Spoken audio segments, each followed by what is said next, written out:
Good afternoon, everyone. This is at least my sixth attempt at this video, between interruptions and technical issues, etc. But hopefully, this will be my final attempt. So, what I'm going to do today, firstly, hope you're all keeping well. Secondly, what I plan to do today is basically just talking through the basics, not so much basics of accounting. Well, it's that too. More looking at question one, or I suppose our big question, our final accounts question, that's worth 30% of both the ordinary and higher level exam, and will be on your exam in July or August, I'd imagine. Whether to start in August or in July, given that accounting is one of the last exams, the accounting exam would probably be in August, one way or another. So, I suppose the first thing we have to say is that firstly, in a question one, you're given a trial balance, so a balance or a table of all the balances on all the different accounts in a company. Okay, and every transaction or every balance is related to one of these four things that I have in in the box here. So you see assets and expenses on the left, which we know from our trial balance is the debit side, the DR side, and credit, liabilities, and income. Okay, you might ask, why are you calling it income, not revenue? The reason is, now it's obviously you can call it either, but and I know I've some people watching the videos that are maybe in the UK, but in Ireland we would think of revenue as in the revenue commissioners or revenue and customs, and we always think of revenue as in the bad people who take money off us and taxes. So that could maybe be confused with the expenses. So that's why everybody should be obviously clued in on what an income is. That's money received. So that's why I'm calling it income as opposed to revenue. But the proper term is revenue. You'll not be asked. So once you know in your head, if it's revenue, that's money coming in, then go with revenue. If, maybe it might be a bit confusing, just go with income. So if you see a figure on the trial balance and it is on the debit side, it can only be one of these two things, an asset or an expense. If you see something on the credit side, it can only be one of these two things, a liability or an income. If you're thinking, well, gee, in the heat of an exam, how am I going to remember which is which? Try and think of this little riddle. So DR go into A plus E. And you're like, what the hell does that mean? So as you know, in accounting, DR, we see DR, we know, well, that's debit. But in an ordinary sort of day-to-day circumstance, I suppose particularly now you're seeing a lot more of them. If you think of our Chief Medical Officer, Tony Houlihan, what's in front of his name? DR, for doctor. So if you think of doctors, go into A&E, accident and emergency. Okay, so if you can just think of that riddle, doctors go into A&E, so I know anything on the DR, the debit side, is either an A or an E, an asset or an expense. Now, I don't have a riddle for the other, but if you can remember two, then process of elimination. The other ones must be on the credit side, liabilities and income or revenue. Looking at the top line, assets and liabilities, and apologies that I don't have this in landscape. I tried doing that before, but it just sort of put the whole video upside down, so I'm just playing it safe with this. I will try in the days and the week ahead to maybe get, have some sort of software, if anybody can recommend some, to maybe do this a little better, something like an app I can download on my phone or something. But anyway, we are where we are. So anything, an asset or a liability, goes into the statement of financial position, which we used to call the balance sheet. Okay, that would be part B. I'm sort of putting the cart before the horse because that's part B of your question one. Okay, and then the two at the bottom, the expenses and the incomes.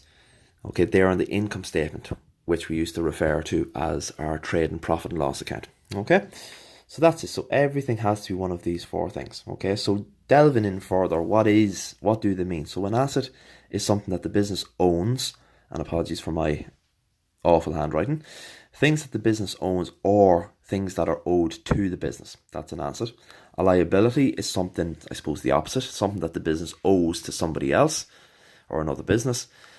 Expenses are your day-to-day payments that a company makes, and incomes or revenues are any monies that the company receives. And it could be in any form, so it may not be specifically, I suppose, any anything where the business benefits financially. So they may take money. Obviously, when we think of income, sales is the big one that comes to mind, and that would be in the form of money. But even if you think of a discount where you're not actually getting money, but from receiving a discount, you're better off financially. So anything that makes you better off financially is an income. Okay, so again, just sort of expanding on each one individually. So assets are divided, when we do our statement of financial position, assets are divided into two: fixed assets and current assets. So looking at fixed assets, generally they're your depreciating assets.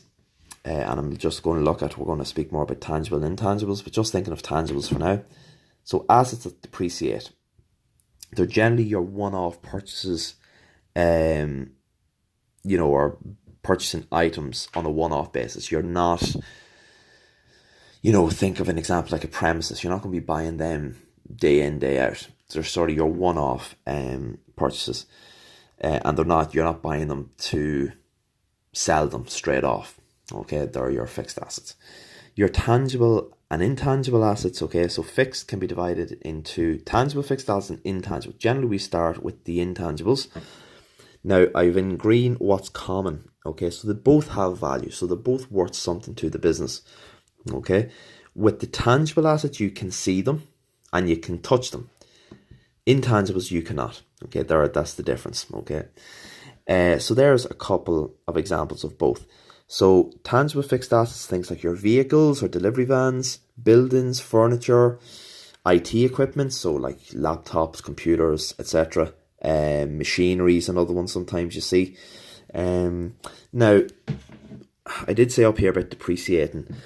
Generally speaking, your fixed assets depreciate, but sometimes you will have it. I think I've only remembered it in one past paper, but it has happened where, let's say, you had vehicles and you had, your depreciation and accumulated depreciation.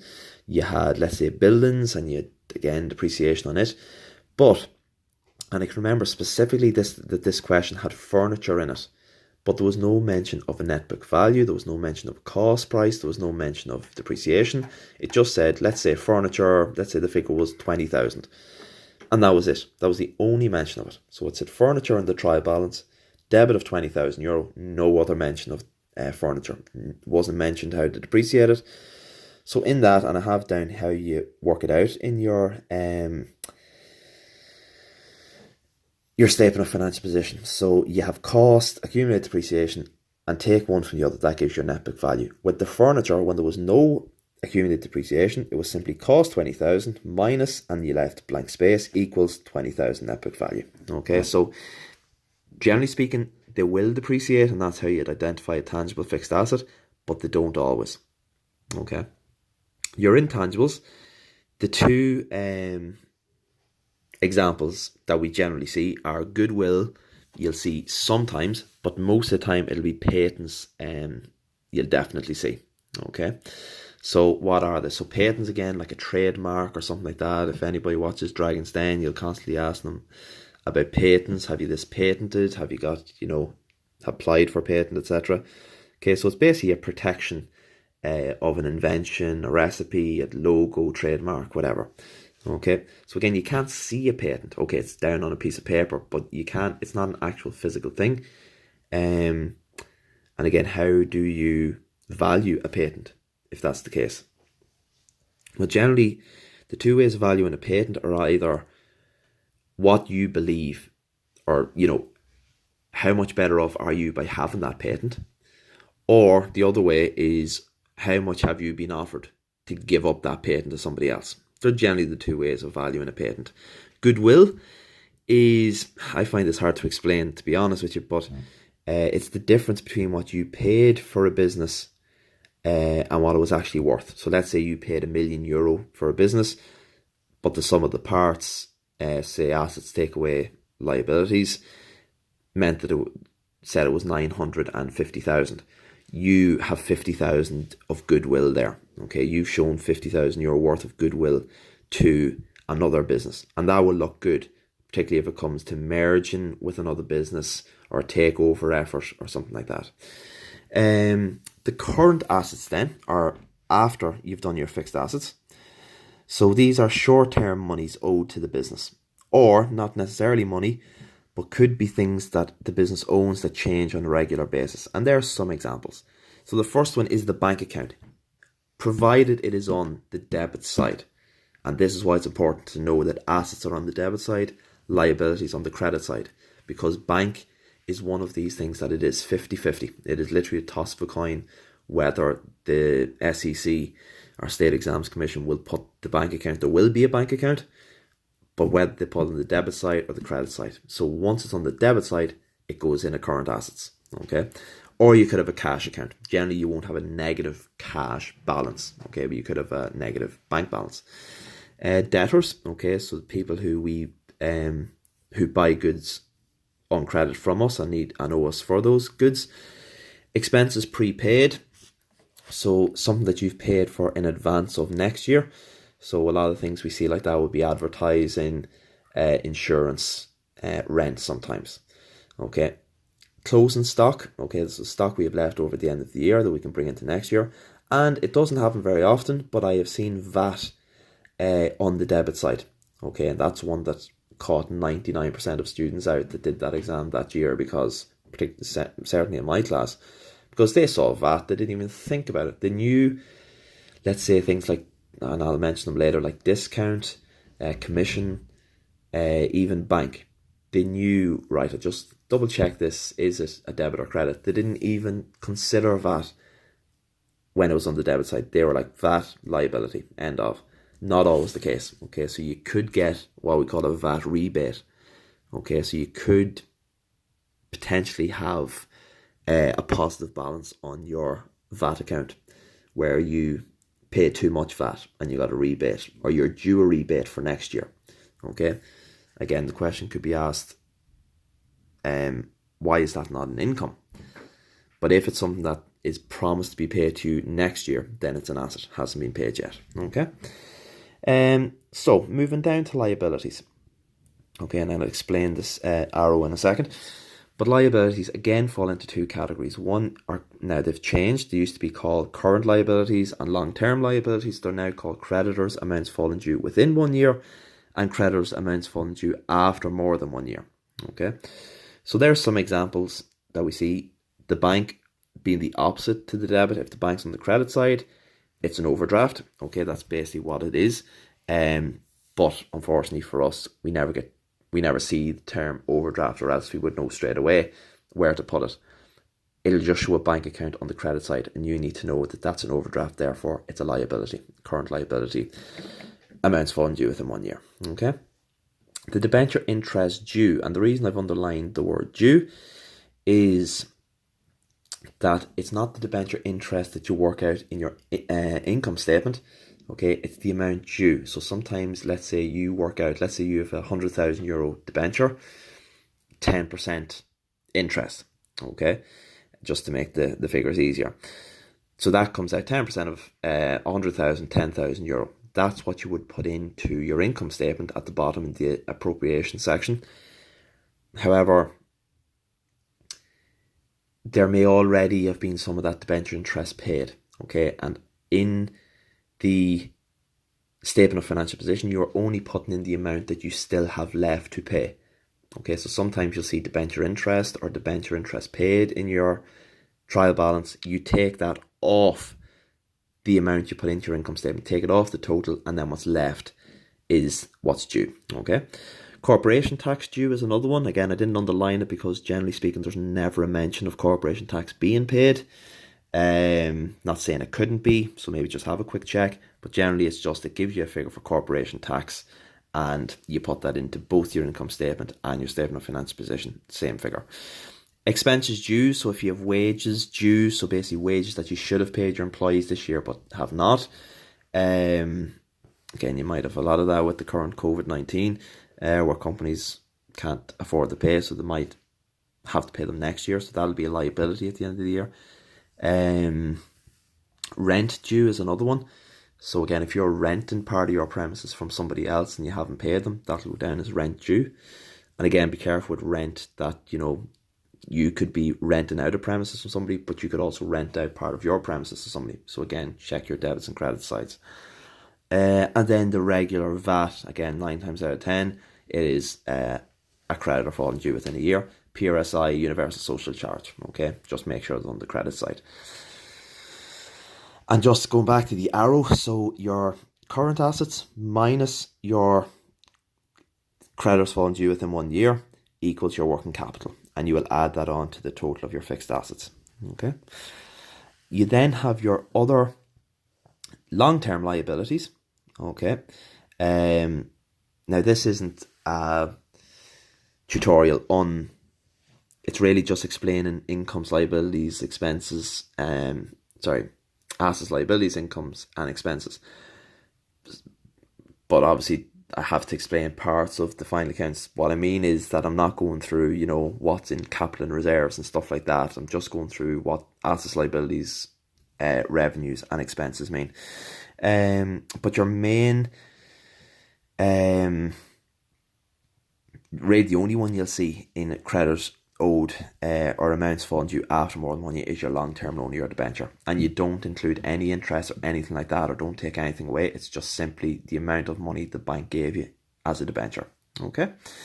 Okay, so that's assets and liabilities. And just very quickly through expenses and revenues or incomes, we all know, I suppose, what expenses are. The big question we get, and both of these, as we know, incomes and expenses, are in the income statement. So the expenses, we know what they are. We can, 9 times out of 10, identify what an expense is. The big question that all accounting teachers get is, how do I know what's administration, what's selling distribution? So there's some examples of an administration expense. Rent, providing we are renting the premises from somebody else. So check the rent is on the debit side and not the credit side. If it is on the credit side, it'll be down in income. So rent, insurance, general expenses, and then depreciation of our buildings, equipment, machinery, wages. There are others, I just can't. I was literally just listing them off the top of my head. Selling, distribution expense, things like carriage out. So that's where we buy something, that's when we sell something to a customer and we pay it to get delivered to their premises. Advertising, showroom expenses, depreciation on our vehicles, if our bad debt provision rises as a result of an adjustment, if we allow a discount to our customer, and if we have commission on the debit side. Okay. And so a lot of people don't worry too much about it. Okay. If you're somebody who has issues remembering what are administration and selling distribution, don't put in administration, just put in a heading expenses and then just put them all in. Okay. It just means that it doesn't look as obvious if you get it wrong, but what I would do, which makes it look that little bit easier, is when you're putting in, let's say if this is your income statement and you're on to your expenses part, rather than having a heading admin and having to put all your administration expenses in, getting your total, then going down to selling distribution, putting them all in, getting your total, why not put them in side by side? Okay, so you should have 3 currency columns, 3 money columns on the right hand side of your page. Make one of them admin, make the next one selling distribution, and then you can add the 2 totals together at the bottom.